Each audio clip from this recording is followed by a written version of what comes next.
Selamat pagi teman-teman. Dalam video kali ini saya akan membahas mengenai 10 indikator kinerja utama atau IKU untuk Danantara Indonesia ya. Jadi saya tidak hanya mencantumkan IKU-nya tapi juga target IKU-nya. Saya mengambil 10 IKU ini adalah dengan mengacu pada IKU yang diterapkan di lembaga-lembaga serupa ya di dunia. Ya, jadi di dunia ini sudah ada banyak lembaga kayak Danantara ya. Namanya Sovereign Wealth Fund. Lembaga yang mengelola kekayaan negara, semi private kayak Temasek, Abu Dhabi, Qatar Investment, kemudian Norwegia. Nah, saya mengacu pada IKU mereka. Ya, jadi mereka itu semua sudah punya KPI, bahasa Inggrisnya KPI. Nah, saya adopsi dan saya usulkan Danantara Indonesia juga menggunakan IKU yang standar internasional itu. Jadilah 10 IKU ini. Harapan saya nanti 10 IKU ini dan angka targetnya dipublikasikan secara resmi oleh Danantara tiap tahun, tiap semester disampaikan realisasinya. Jadi masyarakat tahu, dipublikasikan di websitenya Danantara atau media sosialnya Danantara. Sehingga masyarakat tahu 10 IKU ini pencapaiannya tercapai atau tidak. Ya, jadi kinerja Danantara bisa diukur secara objektif, secara terukur dengan angka-angka yang real.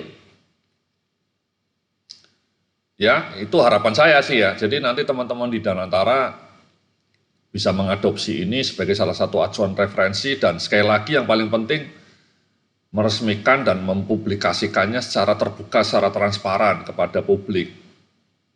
Tidak hanya IKU-nya, tapi juga targetnya dan pencapaiannya. Oke? Anyway, ini Danantara ini lembaga raksasa ya teman-teman ya. Lembaga raksasa yang sekarang menaungi semua BUMN ya. Jadi semua aset BUMN itu sekarang di bawah Danantara. Salah satu sumber utama modal Danantara itu simpel teman-teman sebenarnya, yakni dividen dari semua BUMN. BUMN seperti Bank Mandiri, Bank BRI, Bank BNI, Pertamina meskipun belum go publik ya. Kemudian Antam itu semua kalau dikumpulkan dividennya sekitar 180 triliun setahun. Tahun-tahun depan ditargetkan menjadi 200 sampai 300 triliun. Ya. Di tahun kelima bahkan ditargetkan menjadi 700 triliun. Jadi sumber utama pendanaan Danantara itu dari dividen BUMN tadi, sekali lagi jumlahnya fantastik. Tahun depan kurang lebih 200 triliun targetnya. Ya. Nah, dulunya 200 triliun itu disimpan oleh Kementerian Keuangan, dipakai untuk pembangunan, untuk gaji pegawai negeri, dan seterusnya, dan seterusnya. Nah, sekarang 200 triliunnya disimpan, diambil oleh Danantara. Harapannya dengan 200 triliun itu Danantara bisa meleverage-nya ya, bisa menggunakannya untuk investasi-investasi yang sangat strategis bagi kemajuan ekonomi Indonesia. Ya itu tujuan utamanya itu ya. Jadi bagaimana Danantara mengelola dana dividen 200 triliun tiap tahun itu dan terus bertambah diinjeksikan untuk mendorong investasi yang menciptakan lapangan kerja dan mendorong ekspor Indonesia. Oke? Anyway, kenal dulu ya dengan saya. Saya naratornya Yodi Antreksa nama saya seorang konsultan manajemen. Saya pernah sekolah di Amerika, S2 HR, dan di Wharton, Pennsylvania, dan juga penulis 12 buku. Ini yang paling bawah, paling penting nih ya teman-teman ya. Jadi kalau Anda kerja di Danantara gitu, ada tim Danantara, lihat video ini, atau Kementerian BUMN, atau Badan Pengelola BUMN sekarang namanya ya. Butuh narasumber untuk menyusun IKU atau RJPP, RJPM, Renstra, silakan hubungi saya teman-teman ya, di WA ataupun email ya, saya tunggu. Jangan segan-segan untuk konsultasi gratis dengan saya. Oke? Anyway, ini materinya bisa Anda download secara gratis ya. Jadi tabel IKU-nya dan target IKU Danantara ini bisa di-download secara gratis di link deskripsi video ini dan juga di komen. Dalam materi gratis Anda bisa melihat IKU tidak hanya Danantara ya, tapi semua kementerian dan dinas, Kementerian Keuangan, Kementerian Kesehatan, dan seterusnya. Kemudian saya juga bikin IKU dan target IKU untuk Presiden, Gubernur, dan Wali Kota, Bupati Republik Indonesia. Ini menurut saya sangat penting ya. Selama ini hampir tidak pernah ada kementerian atau gubernur yang berani publish IKU-nya. Seharusnya IKU-nya itu resmi, simpel 10 saja, nggak usah banyak-banyak, kemudian dipublish targetnya juga. Dan yang tidak kalah penting, dipublish pencapaiannya, sesederhana itu. Tapi di semua website kementerian saya tidak pernah melihat itu. Tidak ada keberanian untuk publish IKU-nya, angka targetnya, dan angka pencapaiannya. IKU-nya seperti apa, targetnya seperti apa, ini yang mau saya bicarakan ya. Saya sudah menyusun untuk semua kementerian, Anda bisa lihat di video-video saya lainnya ya. Saya membahas semua IKU kementerian ini di semua video lainnya, Anda bisa ke YouTube saya dan di situ banyak sekali video saya mengenai IKU semua kementerian, termasuk IKU Presiden, Gubernur, dan Wali Kota. Oke. Nah, mari kita langsung bahas ya teman-teman ya. Inilah 10 IKU yang sebaiknya digunakan oleh Danantara ya. Jadi Danantara itu tidak perlu sampai punya 20 IKU, 15 IKU, terlalu banyak, too many gitu ya. Cukup 10 ini saja. Ya, simple, make it terukur gitu ya. Jadi ada kolom IKU, ada kolom kenapa penting, target ilustrasinya, dan juga cara mengukurnya. Nah yang pertama ya, nilai aset kelolaan, ini yang paling penting untuk lembaga investasi seperti Danantara ya, aset under management ya. Jadi kalau bisa nilai aset kelolaannya makin tumbuh, ya AUM-nya tumbuh ya 8-10% per tahun. Ya, jadi aset under management ya. Oke, jadi ini aset under manajemennya tidak hanya dari dividen tadi, tapi juga dari investor global.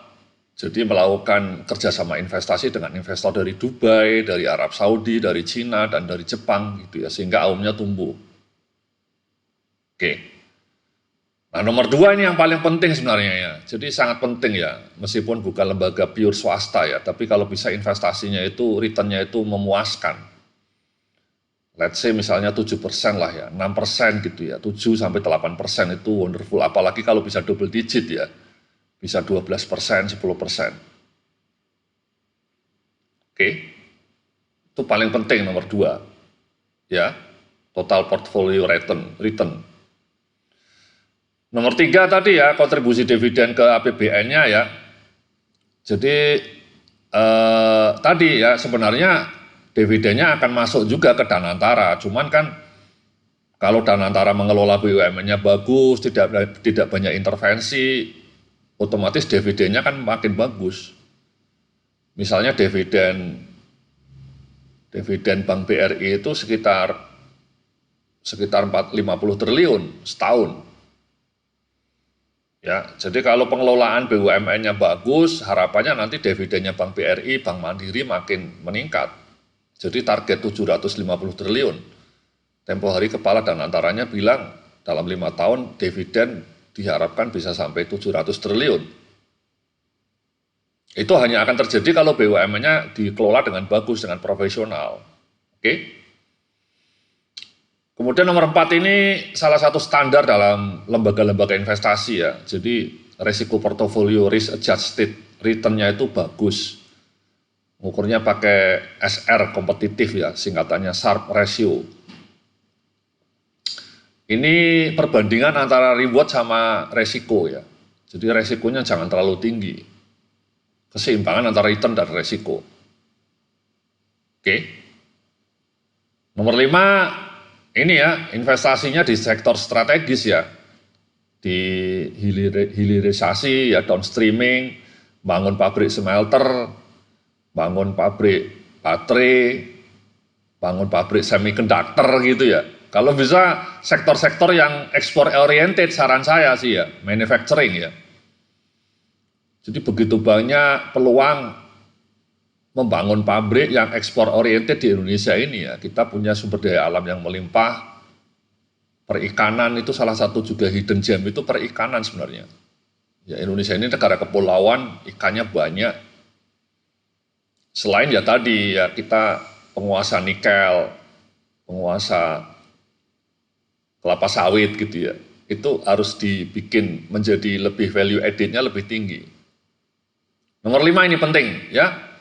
Kemudian nomor 6 investasi langsung ini sangat penting ya supaya target investasi nasional yang sekitar 2.500 triliun itu tercapai.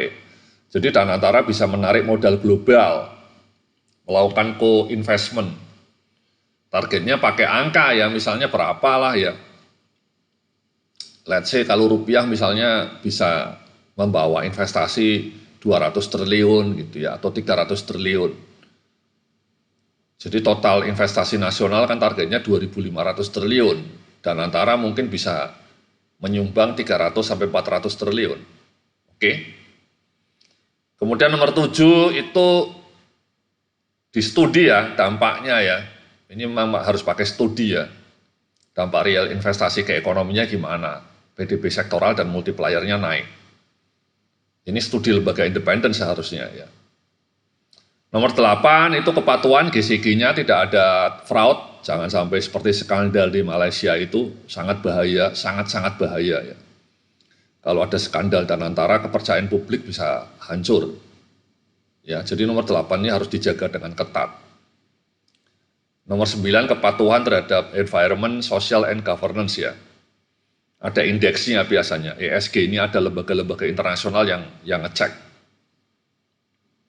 Kalau 10% proyeknya comply terhadap ESG, akses modal global dan reputasi internasionalnya membaik. Kemudian nomor 10, kepuasan pemangku kepuasan ini ya. Kepuasan stakeholder ya, atau bahkan masyarakat luas. Ya. Mungkin investor lah ya pertama, investor mitra puas nggak? Ya. Jadi inilah teman-teman ya 10 IKU yang sangat penting ya. Menurut saya layak diresmikan jadi official IKU-nya Danantara. Dan kemudian tiap semester dilacak, tiap kuartal dilacak. Dan dengan berani dipublikasikan di websitenya Danantara. Jadi Danantara itu websitenya jangan hanya gambar-gambar peresmian pabrik ya. Tapi justru yang paling penting ditampilkan di halaman pertama websitenya itu ini, IKU ini. Tampilkan IKU-nya, tampilkan angka targetnya, dan tampilkan pencapaian tiap kuartalnya atau tiap semesternya. Nomor 1 tercapai enggak, nomor 2 tercapai enggak, targetnya berapa gitu ya. Nomor 4 berapa targetnya, nomor 5 berapa, nomor 5 sudah ada angka targetnya ya. Nomor 6 tadi saya bilang 400 triliun gitu misalnya. Paling tidak nomor 1 sampai nomor 6 ini bisa disebut angkanya. Ya, nomor 8, 9 bisa sangat disebut ya. Jadi itu teman-teman ya, kalau teman-teman kerja atau berkaitan dengan pihak Danantara, saya usul IKU ini bisa diresmikan, dijadikan standar resmi dan dipublikasikan ya supaya publik tahu. Jadi jangan cuma disimpan di internal. Saya mungkin membayangkan Danantara sudah punya IKU ini juga, cuman kalau bisa ya dengan berani dipublikasikan termasuk angka targetnya 2007, 2006, 2026, 2027, 2028 sampai 2029. Pencapaiannya bagaimana? Oke? Mudah-mudahan IKU ini membantu ya teman-teman di Danantara dan pihak-pihak yang terkait sehingga Danantara nantinya makin maju membangun Indonesia modern dan bangsa kita makin berjaya. Oke? Terima kasih, salam sukses, penuh kemuliaan.